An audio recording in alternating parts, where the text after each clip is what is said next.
Hello, thank you for joining us for another single malt review as we venture back to a place we've not visited for a long time, which is of course Laphroaig. Yeah, Laphroaig, conspicuously absent from the channel for no particular reason. I like Laphroaig just fine. But we've never touched anything from the core range, way back in the day, back in the late 2015 in fact, when we were against a very different backdrop with very different hair.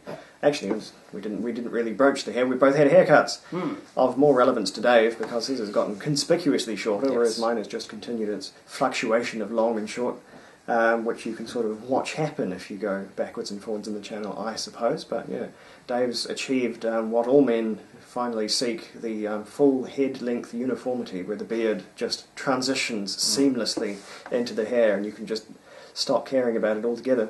We'll get there one day. Actually, I won't. I can't grow a beard for absolute buggery. But anyway, I'm getting distracted now. This is Laphroaig, and it is Laphroaig Quarter Cask, which I got for a couple of reasons. I don't mind Laphroaig at all, but I think the 10-year-old at 40% is just a bit. It's too weak. Too much of it has been taken away for such a punchy, spicy, peaty, forceful whiskey.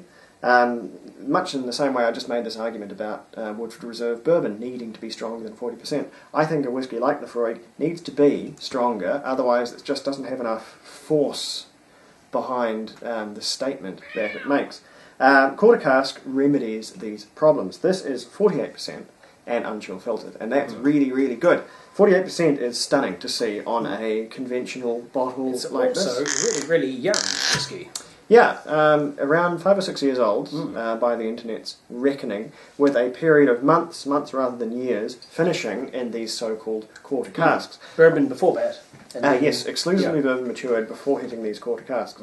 It is coloured, so don't take anything from that, but the fact that it's un-chilfiltered is, I think, pretty good. If you're going to have one or the other, I would always go for the un-chilfiltered, because that's the one, I mean, once the whiskey's in your mouth, that's the one that matters. The colour can be nice, but you can't taste it for you can with filtration. So, yes, 5 or 6 year old Laphroaig, so really half the age of 10 ultimately. A few months finishing in quarter casks, of which there is scant information about that we could discover, except that a few of them, maybe more than a few of them these days, come over from the burgeoning craft distilling movement in the US. Small distilleries which have an output suitably slim that they just can't fill huge barrels, so that they use little ones, which are about a quarter cask is. I'm not sure if it has another more namey name like an octave or a rundelet or whatever else. But quarter casks are effectively half a hogshead, so that's about 125 litres and about that many bottles, give or take, after 5 years. So, good, intense, rapid maturation. Yeah, and it matured. It is. I think you could compare this with 10, and you could see practically no difference. I'm already in some pretty intense fumes off that. Yeah, Laphroaig's always a whiskey that it's pretty unmistakable, and it's. If there's a room full of whiskies, Laphroaig is the one you're going to smell as you walk in. It's just like that. It's ashtrays and swimming pools so far. Yeah, Laphroaig has always, to me, represented the sharp end of all of the Islay flavours. It's sort of the most earthy, the most chemical, the most ropey, tarry, mineral.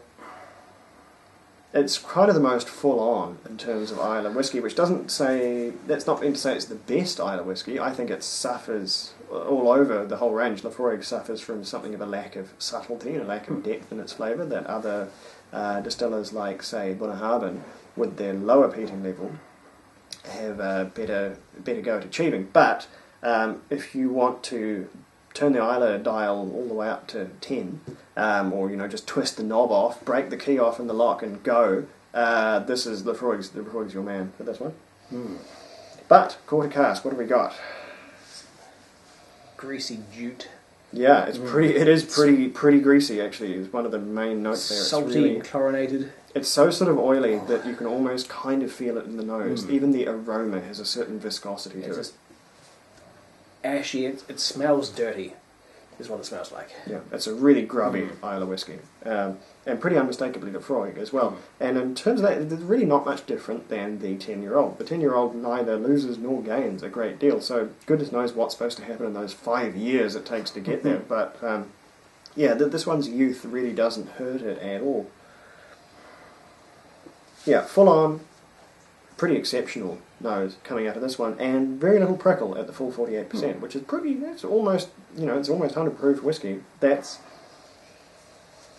not in any way unsmooth. That we can really get the schnoz in there.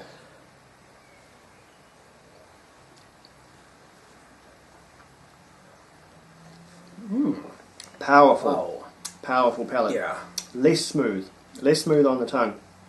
But almost anything that's 48% is going to be, pretty solid. there's that lingering peaty burn across the front of the throat and the entire tongue. Yeah, it's, despite how grubby it is, despite how sort of reeky, peaty, smoky, tarry, chemical, industrial kind of whiskey it is, it still manages this lovely burst of sweetness right on the tip of the tongue before all that gets going. It's like this delayed blast of all the peat. You just get this little glimpse. This little glimpse of lovely sweet maltiness before the whole thing blows up and completely demolishes the... It's sort of like a very oily, very savoury dish with a little bit of sweetness to it, like, say, imagine fish in a sweet chilli sauce. Yeah, that's not bad actually. That's a good rendition of that. And there is a certain fishy oiliness to it as well. It's super duper Islay whiskey, but it's still a malt whiskey. And any malt whiskey, no matter how much you sort of attenuate it with other flavours or peat or wood, its nature is always to be sweet and fruity. So that's going to want a wee drab of water there. Not too much. But at 48%, that can sure as hell take it. I say, that is coating the inside of that glass with just greasy trails. Yeah. It's a whiskey with tremendous concentration. It's one of the reasons I like it so much. Whoa, it smells of pure chlorine. Oh goodness, that's going to need time to breathe, I think. It certainly brings out the volatiles, but they should burn off.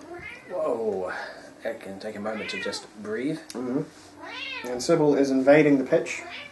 Come up briefly and not be a pain. See how we go. You into it?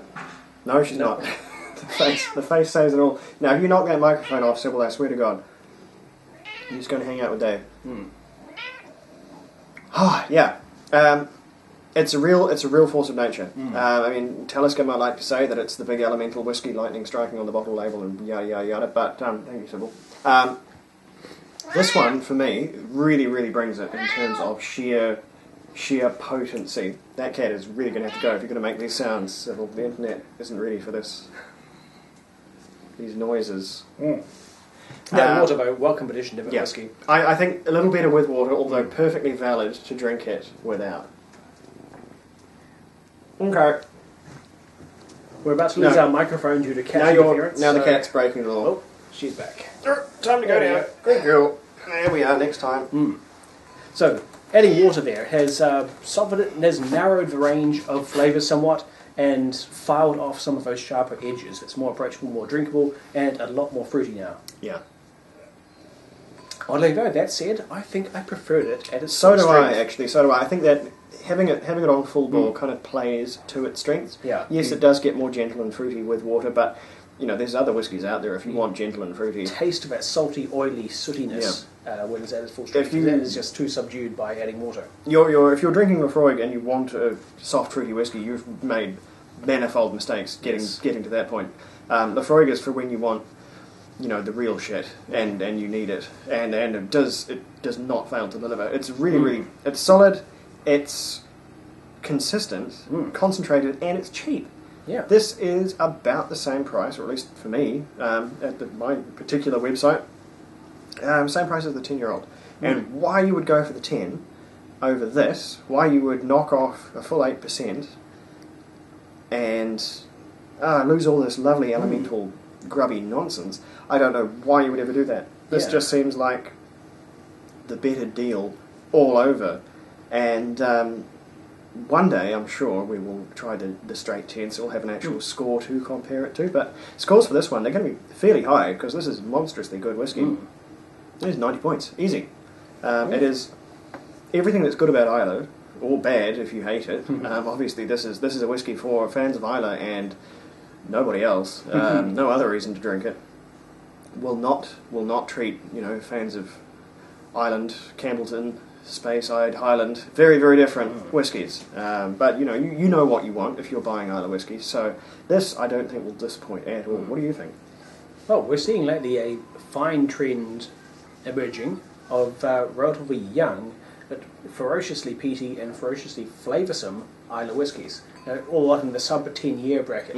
This is a good addition to that range. It's not the best, but it's still an easy 87 from me, because it is splendid, it is outspoken and very bold.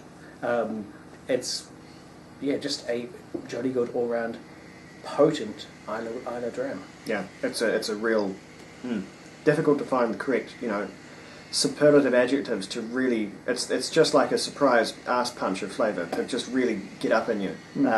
It's tremendously good stuff. So don't take our word for it. It's pretty common. You should be able to have a dram of this anywhere. So let us know what you think. And if there's any defenders of the 10, I haven't tried it for years and years. So if it's gotten better, or indeed if they've gone and put the strength up without me noticing, if it's not 40% anymore, I'd love to know that as well. Because it didn't used to be. It used to be a bit stronger than that. Way, way back in the day when I was a wee 21-year-old. It was different, I think. But anyway, we'll come back with something very, very soon. So stay safe, Slanger, and we will be right back.